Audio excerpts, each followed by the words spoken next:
A ver, pensemos en esto un momento. ¿Cuál es el sistema de frenos de emergencia más increíble que se nos ocurra? Pues no está en un coche de Fórmula 1. Está, de hecho, dentro de cada uno de nosotros. Se llama hemostasia, y es literalmente el proceso que nos salva la vida a cada instante, sin que ni siquiera nos demos cuenta.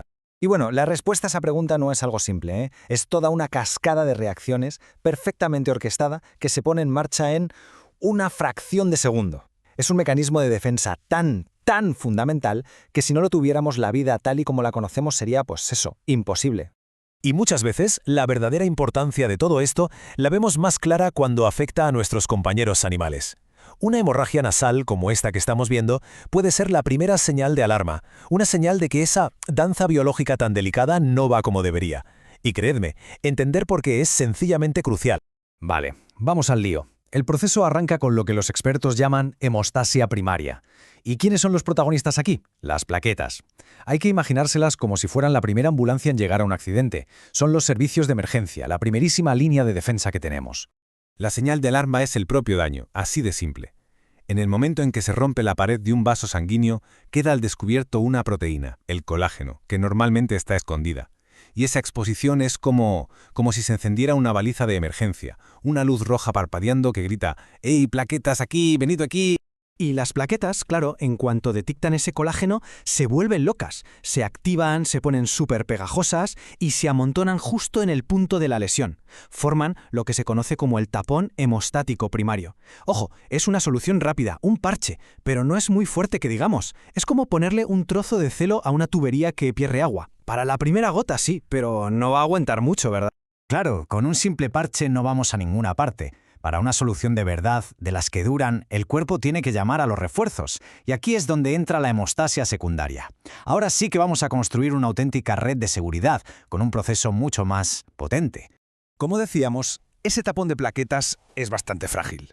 Para sellar la herida de verdad y que el tejido pueda empezar a repararse, hace falta algo mucho más sólido encima. Y para conseguirlo, el cuerpo pone en marcha un proceso que es una pasada, la famosa cascada de coagulación. A ver, esta imagen puede parecer súper compleja, ¿verdad? Pero lo interesante es justo eso, cómo lo simplifica. No hace falta aprenderse todos esos números y nombres raros, para nada. La idea clave, el concepto con el que nos tenemos que quedar, es que esto funciona como un efecto dominó. Un factor de coagulación activa al siguiente, este al siguiente, y así, pum, pum, pum. La señal se va haciendo cada vez más y más fuerte. Y esta cascada de dominos puede empezar de dos maneras. Tenemos la vía extrínseca, que es como la vía rápida, la que se activa con un golpe o un corte, algo que viene de fuera. Y luego está la vía intrínseca, que es un poco más sutil, se activa por daños desde dentro del propio vaso. Pero lo realmente importante es que da igual por dónde empiece el lío, los dos caminos acaban llegando exactamente al mismo sitio. ¿Y ese objetivo final cuál es? Pues fabricar algo llamado fibrina. Al final de toda la cadena se activa una enzima que es la jefa de todo esto, la trombina.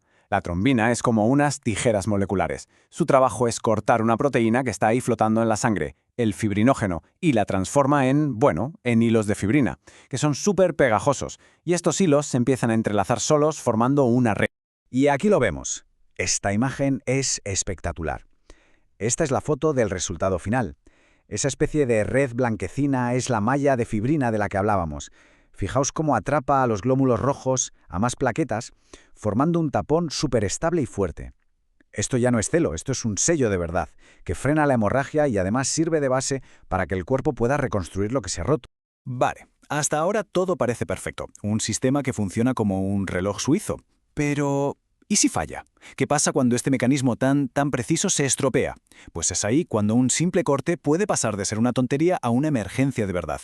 Los fallos en la coagulación básicamente podemos dividirlos en dos tipos. Primero, los hereditarios, o sea, los que vienen de fábrica. Problemas genéticos donde falta alguna pieza del puzzle. Y luego están los adquiridos, los que aparecen más tarde por culpa de enfermedades, problemas de nutrición o, como vamos a ver ahora, por intoxicaciones. En perros, la más común es la enfermedad de von Willebrand.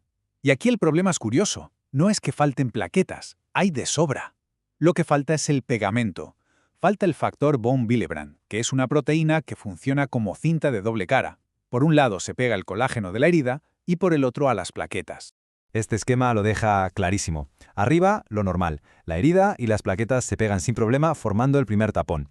Pero abajo, en la enfermedad de von Willebrand, las plaquetas están ahí, listas para actuar. Pero como falta ese pegamento, no pueden agarrarse. El resultado, la hemorragia no para. La primera línea de defensa cae. Luego está la hemofilia, que seguro que nos suena a todos. Es quizá el trastorno de coagulación más famoso. En la hemofilia A, que es la más común, lo que falta es una ficha del dominó, el factor 8. Y lo curioso es que el gen que fabrica este factor está en el cromosoma X, por eso afecta sobre todo a los machos. Las hembras, al tener 2 cromosomas X, normalmente son portadoras pero no sufren la enfermedad. Y como pasa con muchas enfermedades genéticas, a menudo van ligadas a razas concretas. Por ejemplo, los Gran Pirineo pueden tener problemas con el factor X, o los Cocker Spaniel con el factor X. Y claro, esto es una información súper importante para los criadores y, por supuesto, para los veterinarios. Dejamos lo genético y vamos a los problemas adquiridos. Y este es, por desgracia, uno muy común. Muchísimos venenos para ratas lo que hacen es bloquear la vitamina K. Y resulta que el hígado necesita esa vitamina sí o sí para fabricar varios factores de coagulación súper importantes. Si no hay vitamina K, no hay factores. Y si no hay factores, la cascada de coagulación se para en seco. Es un desastre. Pero ojo, que la historia ahora no acaba aquí. Ya hemos taponado la fuga. Perfecto.